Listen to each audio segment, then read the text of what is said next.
నమస్కారం. నా అన్వేషణ. ఇతని గురించి ప్రత్యేకించి పరిచయం అక్కర్లేదు గదా! చాలా పాపులర్ వ్యక్తి. చాలా పెద్ద యూట్యూబర్. అయితే ఈ మధ్య ఒక వివాదం నడుస్తా ఉంది. ఇతను క్రైస్తవ్యాన్ని ప్రచారం చేస్తున్నాడు. ఇతడొక రహస్య క్రైస్తవుడు.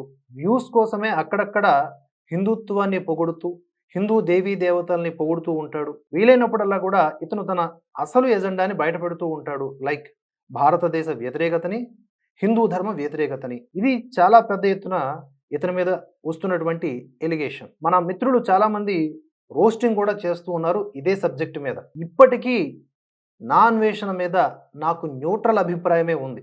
దీనిపైన ఆయనే వివరణ ఇవ్వాల్సిన అవసరం కూడా ఉంది. న్యూట్రల్ అభిప్రాయం అంటే సగటు సెక్యులర్ హిందువుగానే ఇతన్ని నేను చూస్తా ఉన్నా. జనరల్‌గా సెక్యులరిజం అనే జబ్బు నుంచే మనందరం బయటపడ్డాం కదా!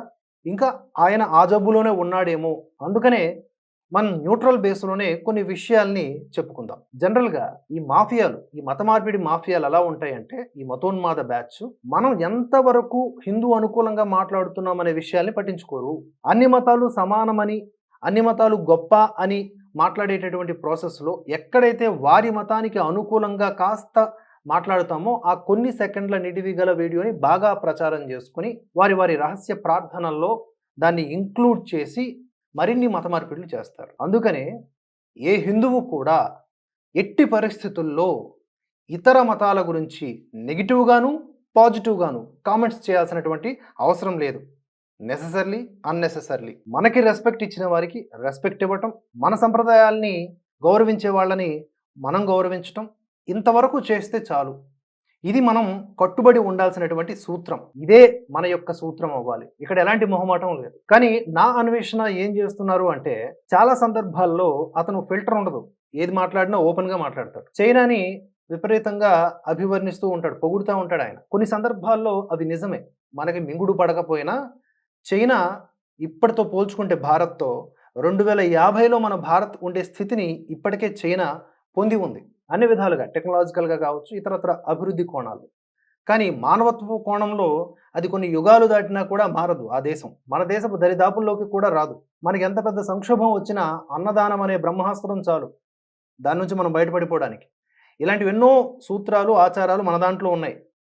ఈ చైనా లాంటి దేశాలకు అవన్నీ ఉండవు. అవన్నీ యాంత్రికంగా అభివృద్ధి చెందుతున్నటువంటి దేశాలు. సో, ఆ కోణంలో ఈయన ప్రస్తుతించి ఆ దేశాన్ని పొగిడినా కొంతవరకు కూడా న్యూట్రల్ వేలో ప్రాక్టికల్‌గానే తీసుకొని మనం ఆమోద ముద్ర వేయొచ్చు. అలాగని భారత్ ఏమన్నా దిగజారిపోతున్న దేశమా? కానే కాదు.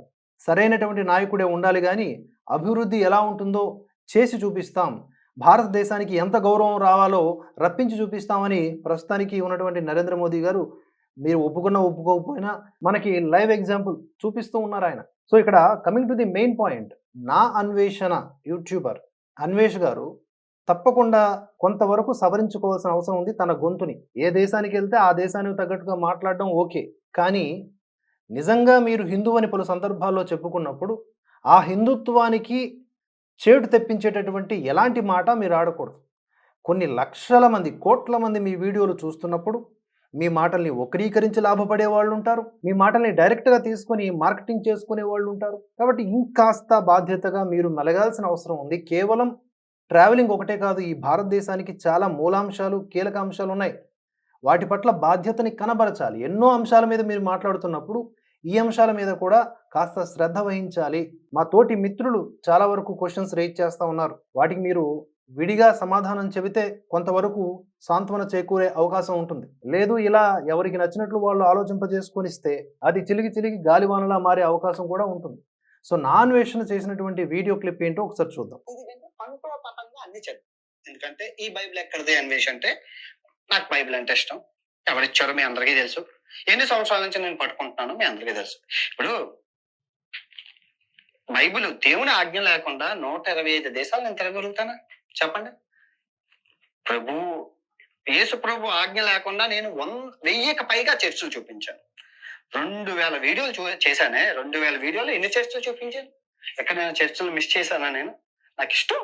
ఏముంది ఏ దేవుడు అయితేనే నాకు నాకు చిన్నప్పటి నుంచి నేను చదువుకున్నాను. నాకు ఇష్టం కాబట్టి నేను చూపించాను. పవిత్రమైన స్థలాలు చూపించాను. పొద్దున్న 5 గంటలకు పంటో పతంగా అన్ని చదివి ఎందుకంటే ఈ బైబిల్ ఎక్కడిది అన్వేష్ అంటే సో నేను రోజు ఆ బైబిల్ని పట్టుకొని తిరుగుతాను, బైబిల్లో ఉన్నవి చదువుతాను, ఎక్కడికి వెళ్ళిన చర్చిలు మిస్ చేయను, పవిత్రమైన స్థలాల్ని చూపిస్తాను అని మీరు చెప్పడం ఏదైతే ఉందో ఒక ప్యూర్ క్రిస్టియన్గా మాట్లాడినట్లుగానే ఉంది కనుక మాబోటి వారందరూ కూడా ప్రశ్నిస్తున్నారు. మీరు హిందువు అని చెప్పుకొని తిరిగి చాలా సందర్భాల్లో క్రిస్టియానిటీని ప్రమోట్ చేస్తే ఊరుకోవడానికి ఎవరూ లేరు ఇక్కడ. అన్ని మతాలు సమానం, అంతా మనదే అని చెబితే వినడానికి వెర్రిబాగులోళ్ళు ఎవరూ లేరిక్కడ. మతోన్మాదంతో మత మార్పిడి మాఫియాలు రెచ్చిపోతూ కొన్ని వేల మందిని, లక్షల మందిని మతం మారుస్తూ ఉంటే, హిందువుల సంఖ్య అన్ని విధాలుగా గణనీయంగా తగ్గిపోతూ ఉంటే, కొన్ని రాష్ట్రాల్లో హిందువులే లేకుండా పోతూ ఉంటే కంటికి కనిపించట్లేదా? లేదు నేను క్రిస్టియన్ని, ప్రౌడ్ క్రిస్టియన్ని అని ప్రచారం చేసుకుని ముందుకు సాగండి, ఎవడు అడిగేవాడు లేడు మిమ్మల్ని. యాజ్ ఏ క్రిస్టియన్గా యూ కెన్ స్పీక్ ఎనీథింగ్. కానీ ఇలా అనుమానాలకు తావు తీసేలాగా మాట్లాడితే మాత్రం అది చాలా నష్టాన్ని చేకూరుస్తుంది. ఒక క్రిప్టో క్రిస్టియన్ లాగా మీరు బిహేవ్ చేస్తున్నట్లుగా మేము భావించాల్సి ఉంటుంది. అంటే క్రిస్టియన్గా మాట్లాడడం తప్ప అంటే తప్పు కాదు.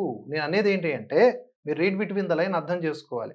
నాన్వేషణ ఫ్యాన్స్ కూడా అర్థం చేసుకోవాలి. ఏంటంటే ఒక క్రిప్టో క్రిస్టియన్స్గా ఉండటం అనేది చాలా డేంజరస్ యాక్టివిటీ కిందకనే పరిగణిస్తాం. ఎందుకంటే వాళ్ళ ఎజెండా ఏంటి? మత మార్పిడి. మెల్లగా బ్రెయిన్ వాష్ చేసి మత మార్పిడి చేయడం. బయటికి చెప్పుకునేది ఏంటి? ముసుగు, హిందూతో ముసుగు. ఇప్పుడు ఈ సర్టిఫికెట్స్లో ఏముంటుంది? ఎస్సీ అని ఉంటుంది, లేదా ఇతరత్ర కులాల వారీగా వారికి సంబంధించిన డీటెయిల్స్ ఉంటాయి. కానీ ఏం చేస్తుంటారు? మతాలు మారిపోయి ఉంటారు. మతాలు మారిపోతే బీసీసీ కిందకి రావాలి కదా. ఎస్సీ హోదా ఎలా ఉంటుంది? ఇవన్నమాట. సో ఈ రహస్యమైనటువంటి ఈ మత మార్పిడి గ్యాంగులు ఏవైతే ఉన్నాయో వాటి కోవలోకే నాన్వేషణ వస్తే గనక ఓపెన్గా ఆయన ఒప్పుకోవాల్సినటువంటి విషయం. అన్నీ బట్టలిప్పేసేటట్టు మాట్లాడుతున్నటువంటి ఈ వ్యక్తి ఈ ఒక్క విషయంలో ఎందుకు అటు ఇటుగా మాట్లాడుతున్నారనే దానికి ఈయనే క్లారిటీ ఇవ్వాలి. లేదంటే తప్పకుండా ఈయన హిందూ వ్యతిరేకిగానే ముద్ర పడి దానికి సంబంధించిన పర్యవసనాలు ఫేస్ చేయాల్సి ఉంటుంది. నా అన్వేషణ చూస్తున్నటువంటి వారికి అండ్ ఆయనకు మద్దతు ఇస్తున్న వారికి నేను చెప్తున్నది ఇదే. ఆయన ద్వారా అందుతున్న సమాచారం గొప్పదే కావచ్చు, కానీ ఇక్కడ స్వధర్మానికి ఆయన తూట్లు పొడుస్తూ ఉండేలాగా మాట్లాడితే ఆ గొప్పతనం వితిన్ సెకండ్స్లో కూడా కాలగర్భంలో కలిసిపోగలదు. ధర్మం జోలికి ఎవడు వచ్చినా సరే.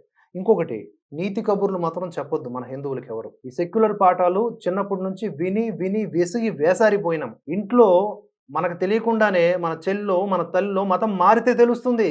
ఇంట్లో జరిగేటటువంటి గొడవలు అనుభవిస్తే అప్పుడు తెలుస్తుంది ఈ మత మార్పిడి మాఫియా యొక్క ప్రభావం. అన్ని మతాలు ఒకటే అని మనం ఒక్కరం అనుకుంటే అయిపోతుందా? నా తల్లిని గౌరవించని వాడికి నేను గౌరవం ఇవ్వాలా? నా తల్లే గొప్ప, నా తండ్రే గొప్ప అనుకునేవాడికి మనం రెస్పెక్ట్ ఇవ్వాలా? లేదు కదా.